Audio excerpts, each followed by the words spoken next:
کبھی کبھی انسان کا دل کسی چیز کے لیے بہت تڑپتا ہے، اتنا کہ اس کے لیے صبر کرنا بھی مشکل ہو جاتا ہے۔ انسان ہر روز اس چیز کو حاصل کرنے کی کوشش کرتا ہے۔ انسان ہر روز اس چیز کو حاصل کرنے کے لیے ہر اس لمحے دعا کرنے کی کوشش کرتا ہے جو لمحہ دعا کے لیے افضل ہے، اور اس کی آنکھیں قبول ہونے کے انتظار میں ادھر ادھر تکتی رہتی ہیں، اور یہ تو بھول ہی جاتے ہیں کہ اللہ تعالیٰ نے ہر چیز کو عطا کرنے کا ایک مخصوص اور بہترین وقت مقرر کر رکھا ہے۔ ہمیں یاد رکھنا چاہیے کہ اگر ہمیں کسی چیز کو حاصل کرنے کی اتنی چاہت ہے تو اس چاہت کرنے والے دل کا مالک کون ہے؟ یہ چاہت بھی تو اسی رب نے دل میں ڈالی ہے تاکہ تم اس کے لیے دعا کر سکو، اور وہ تمہاری خواہش کو بہتر کر کے تمہیں عطا کر سکے، اور وہ تو خواہش ہی دل میں تب ڈالتا ہے۔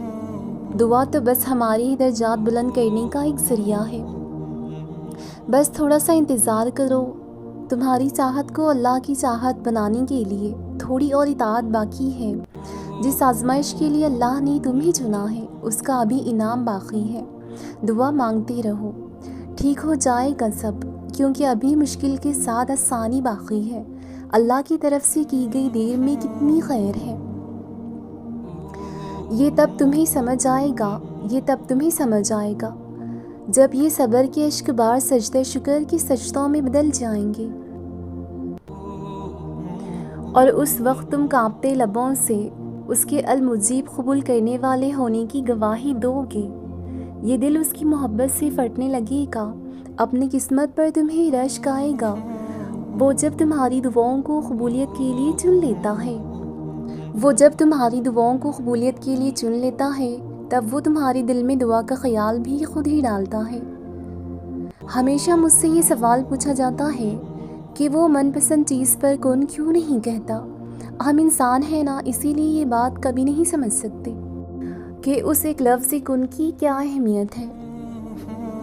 یہ وہ لفظ ہے جس پر پوری کائنات بنا دی گئی ہے، اور ختم بھی اسی لفظ پر کر دی جائے گی۔ سو اس لفظ کو ایسے ہی کہہ دیا جائے گا؟ نہیں، وہ کن تب کہتا ہے جب اپنے بندے کے لیے بہترین کے وسیلے بنا دیتا ہے، اور کبھی کبھار وہ چاہتا ہے کہ میرا بندہ میرے لیے صبر کرے۔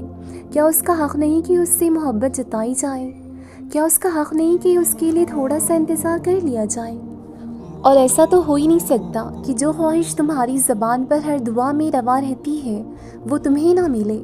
جانتے ہو وہ دعا کی توفیق دیتا ہی تب ہے جب اس نے کن کہنا ہو، ورنہ ہمارے آس پاس کتنے ہی ایسے لوگ ہیں جو دعا بھی نہیں مانگتے، صرف یہ سوچ کر کہ خدا نہیں سنتا۔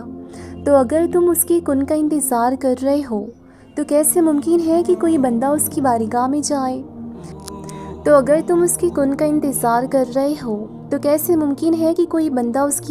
میں جائے؟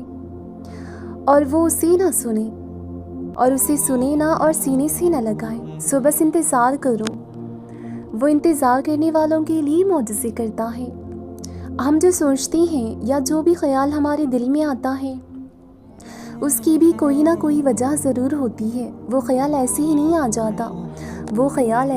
آ جاتا دل میں، اللہ کی طرف سے ہی ہوتا ہے۔ اکثر میرے دل میں ایک بات آتی ہے کہ کیا جو لوگ کسی کے لیے اچھا نہیں سوچتے کیا وہ بھی اللہ کی طرف سے ہوتے ہیں؟ اس کا جواب پھر خود ہی مل گیا کہ وہ خیال شیطان ڈالتا ہے، وہ ہمیں اللہ سے دور کرنے کے لیے کرتا ہے۔ اللہ تو بس یہ دیکھتا ہے کہ اس کا بندہ بندی کیا شیطانی وسوسوں میں آئے گا یا نہیں۔ ہم آ جاتے ہیں، ہم کر بیٹھتے ہیں وہ جو کرنا نہیں چاہیے، مگر اللہ تو اللہ ہے نا، کیسے بھٹکنے دے گا اپنے بندے کو؟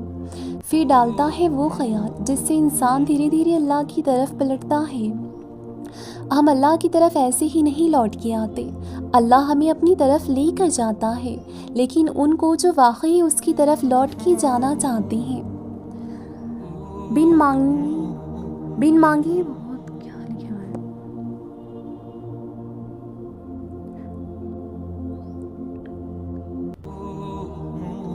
مانگے بہت کچھ ملتا ہے، پر سب نہیں ملتا۔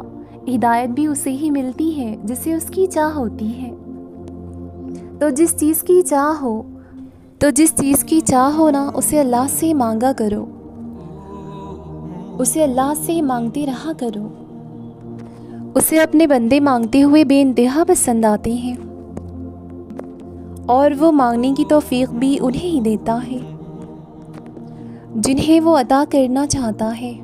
اور پھر تمہاری اس آزمائش کے دوران کیے جانے والے صبر جمیل کا سنہرا اجر عظیم ہوگا، جو اللہ کے عرشوں سے خاص تمہارے ہی لیے تمہیں اسی عرشوں کے رنگ لگائے جانے پر اتارا جائے گا۔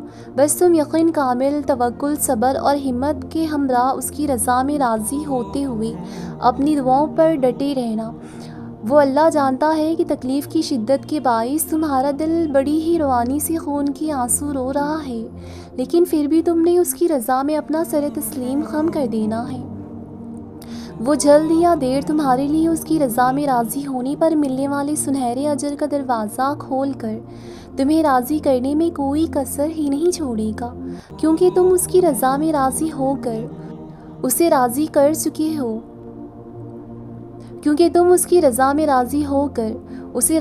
چکے ہو اب بس اللہ کا حکم ہونا ہے، اور اللہ پاک تو خود فرماتا ہے کہ تیرے لیے انجام آغاز سے بہتر ہوگا۔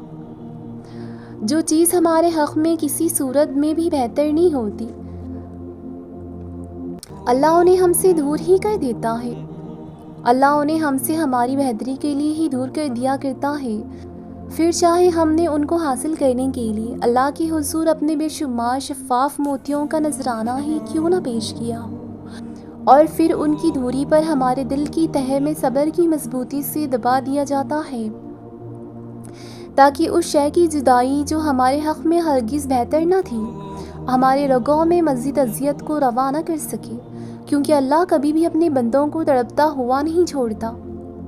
مسکراؤ، دنیا کے تمام رنج و غم تمہاری ملکیت تو نہیں ہے۔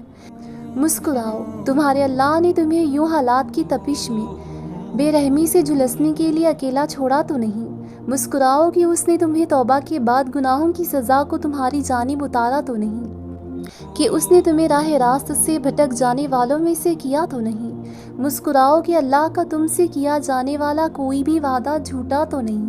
مسکراؤ کہ اس نے تمہیں در بدر بھٹکنے کے لیے یوں تمہارے حال پر چھوڑا تو نہیں۔ مسکراؤ، اس نے تمہیں بے صبروں کی فہرست میں مزید رکھا تو نہیں۔